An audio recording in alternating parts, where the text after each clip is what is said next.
Here again, just a verse from the 3rd chapter of the book of Malachi, verse 8. Will anyone rob God? Yet you are robbing me. But you say, how are we robbing you? In your tithes and offerings.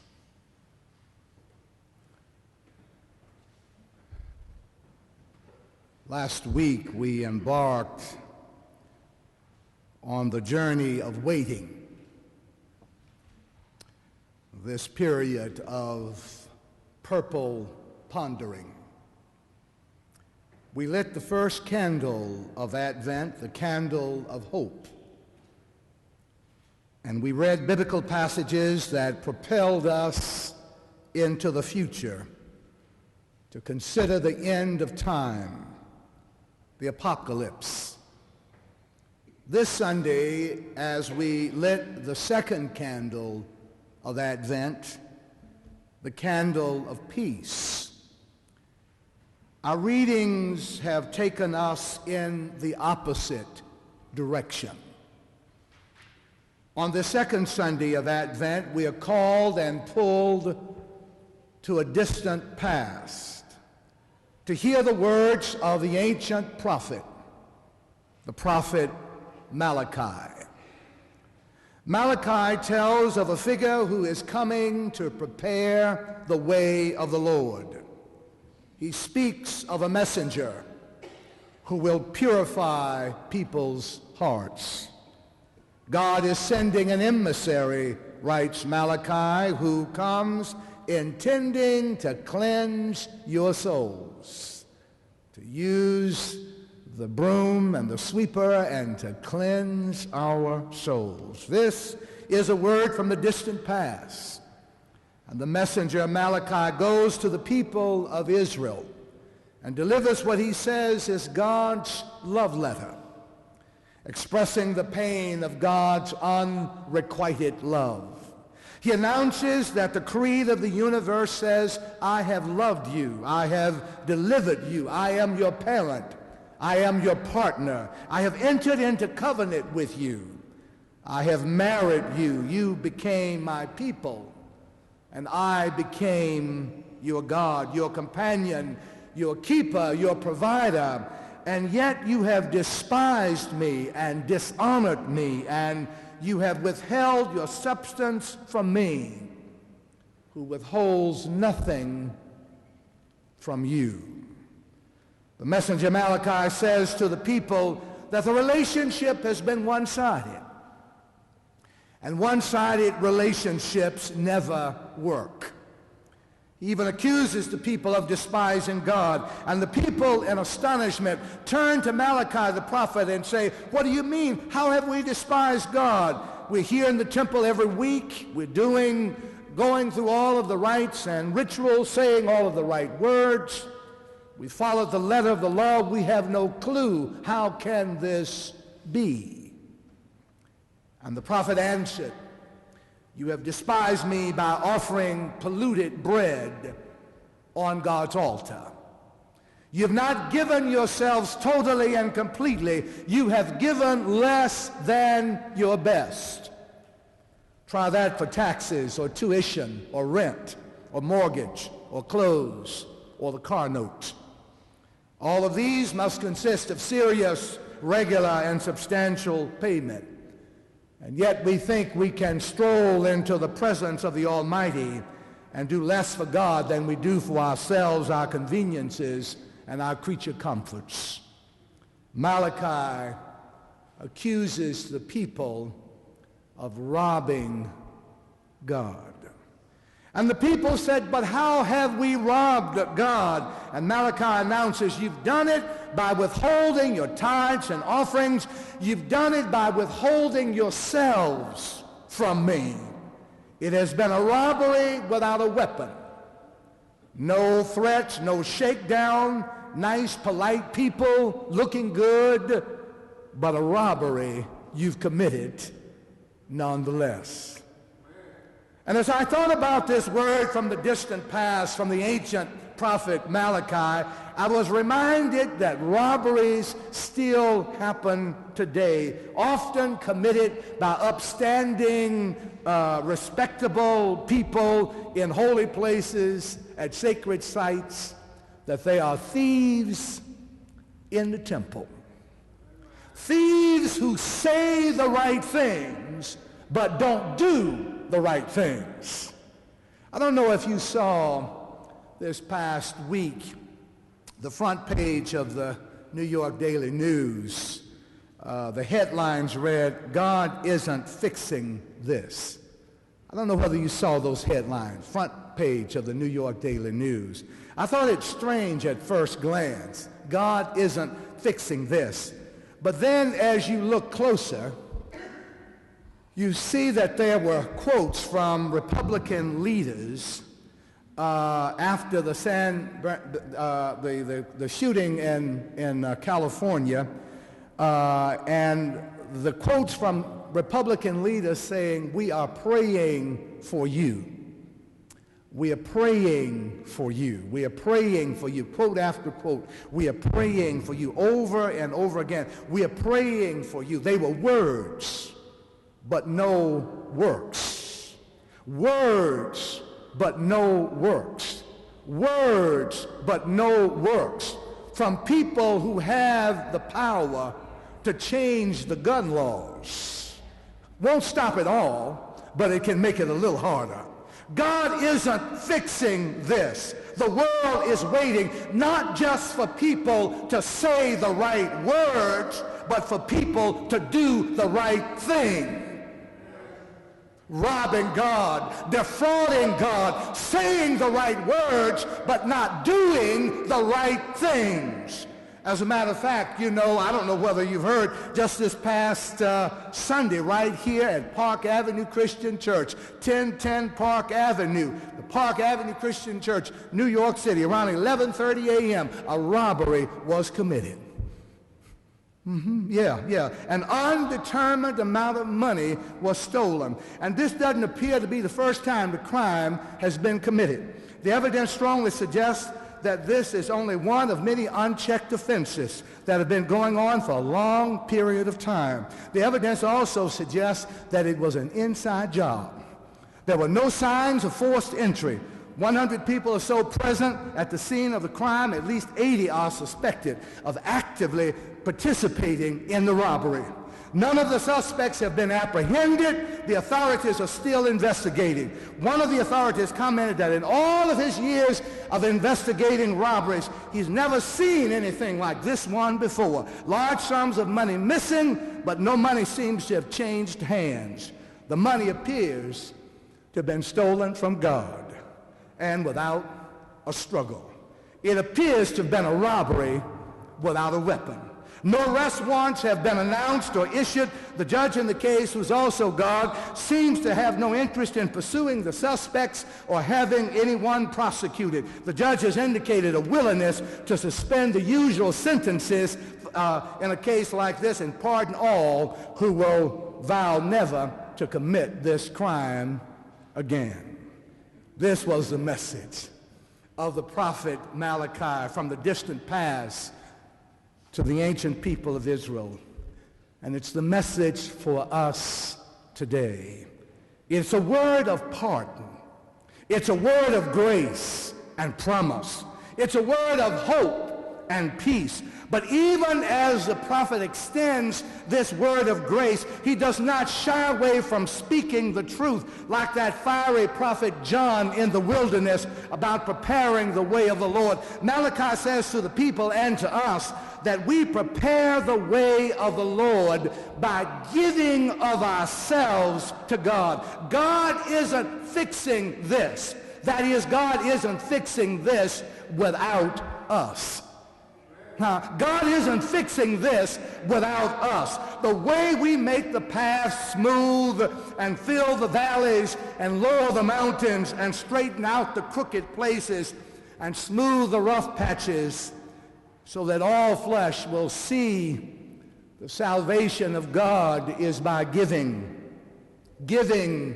demonstrating tangibly and in concrete ways that we believe and love the God we sing about. The way of the Lord is prepared as we give. Give your best. Give until you feel it. Give until it hurts. Give until it makes you happy. And then give until it helps. I know this is not a shouting sermon, and I don't care. I'm preaching it anyhow. Give until it makes a significant impact upon your budget. To do less than that is to demonstrate low regard for the relationship between your soul and the Savior. As strange as it may seem, our finances generally mark the point where we are in our spiritual pilgrimage with God. We are no further along in our walk with God than we've learned to trust God with our tithes and offerings. The prophet Malachi declares that we've left God, we have departed from God, we are mouthing the words, I believe, I love God, but our actions are not consistent with what we're saying. I know that any mention of money in the church triggers mass nervousness, but all of you know that I'm totally free now, and I might just say anything. I might just talk about anything. And I take the risk this morning of your suspecting me of being a spiritual pickpocket to talk about money, because in many ways money is a measurement. Money is a barometer of our spirituality, of our walk with God. Many of us find ourselves reflected in that old poem, Money Talks, I Don't Deny. I heard it once, and it said goodbye. Money, though, does really more than just talk. In the right hands, used in the right ways, it saves lives, it restores hope, it heals hurts, it builds futures. Money prepares the way of the Lord. Money announces to the world like nothing else what we believe about God. Everything we have comes from God. We brought nothing into this world, and it's certain we're going to take nothing out of it. There are no pockets in a shroud, no cash in a casket, and no brink truck in a funeral processional. If you have anything, God gave it to you. Say amen, somebody. I know that there are those who say, I got it on my own, I did it myself, I built it myself, I worked my job, I got up every morning, I did my work. But who woke you up this morning? Who started you on your way? Who gave you strength to stand and life to live and breath to breathe and love to enjoy and hope to hold on to? Who opened the door and made a way when there was no way? God did it, and we ought to have sense enough to come back and say thank you to God. Every good and perfect gift comes from above, from the Creator, in whom there is no variableness, neither shadow of turning. Jesus said, freely you have received, freely give.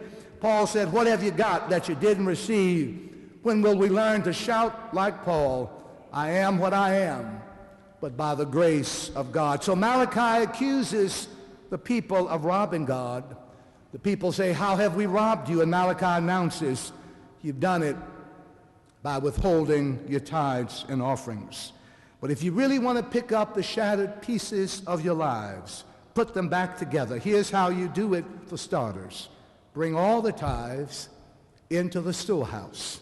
Not just a little piece, not just a pinch, but all. Don't hold back part of it. Pay the whole thing, the whole tenth, without robbing God, without cheating God, without defrauding God. Malachi says, bring it all. The tithe is explicitly and exclusively a holy offering unto God through the institution of the people of God. The temple, you see, was the most vivid reminder that God had commended the people to live in justice and in peace with one another. The temple and the religious teachings and rites and rituals were concrete reminders of the covenant between God and Israel. The tithe was a way of keeping those realities alive and at the center of Israel's consciousness. And for us, it's the church.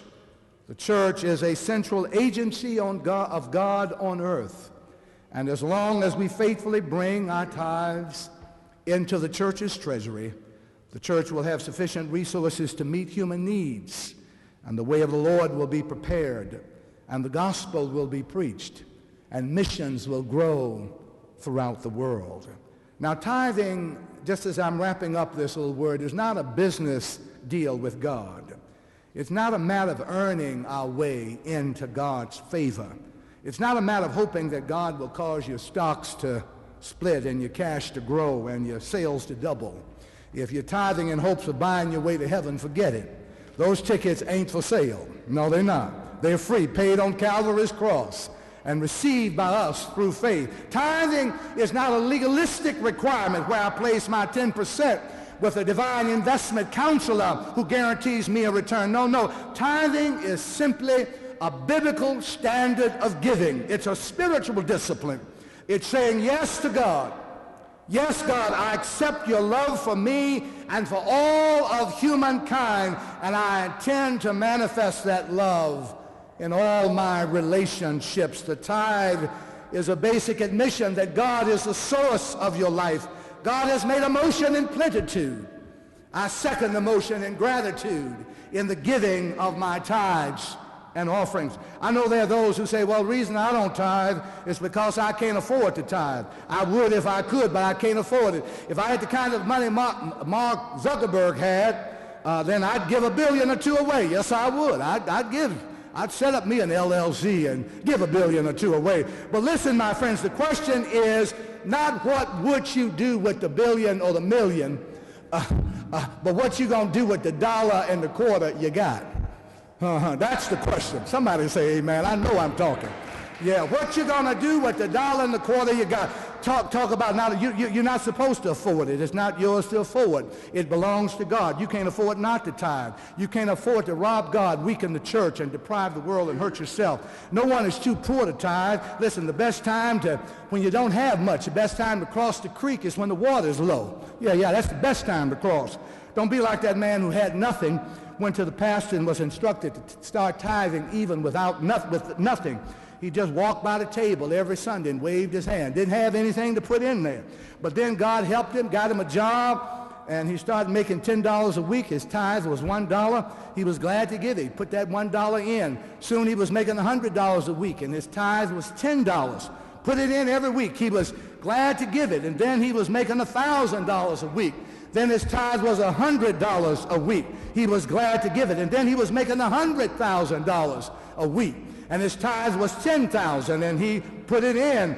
But he became one of those big hedge fund managers, and he was drawing in all kinds of money, sometimes $1 million a week. And he said, now that's $100,000 a tithe. That's too much. That's too much. That's more than anybody has ever given to the church. So he went to the pastor to try to negotiate a reduction of the tithe, and he said, if I could just give you 10, 15, 20, 25, that's more than anybody else is doing. Pastor said, I wish I could help you, but I can't reduce your tithe. I can't change God's word. I can't change the biblical standard. I can't tell you what to do, but I tell you what I will do. I'll just pray to God to reduce your income so that you can get it down enough so that you can, you can put it in. Reduce your income and get it down. Bring all the tithes into the storehouse and prove me now. Test me and see if I won't demonstrate what happens when people dare to prepare the way of the Lord. I will open the very windows of heaven and pour out blessings that there won't be room enough to receive them. The cry of the world is not enough. Not enough peace, not enough love, not enough joy, not enough tolerance and acceptance and affirmation of those who are different from us. Not enough schools, not enough healing and health care, not enough money, not enough shelter, not enough food, not enough hope. But when we dare to trust God and stop robbing God, ourselves, and others, we'll no longer have to cry, not enough, but we'll be able to stand on the rooftops and shout, not room enough, not room enough. All earth is waiting. The world is waiting, not just for us to say the right words, but to do the right thing. God is waiting. God is waiting. God is not fixing this without us. And so God is waiting on us to build up justice and peace but only when we let ourselves be used. God will wait until we are ready to work and walk the path of God's choosing and prepare the way of the Lord. Amen.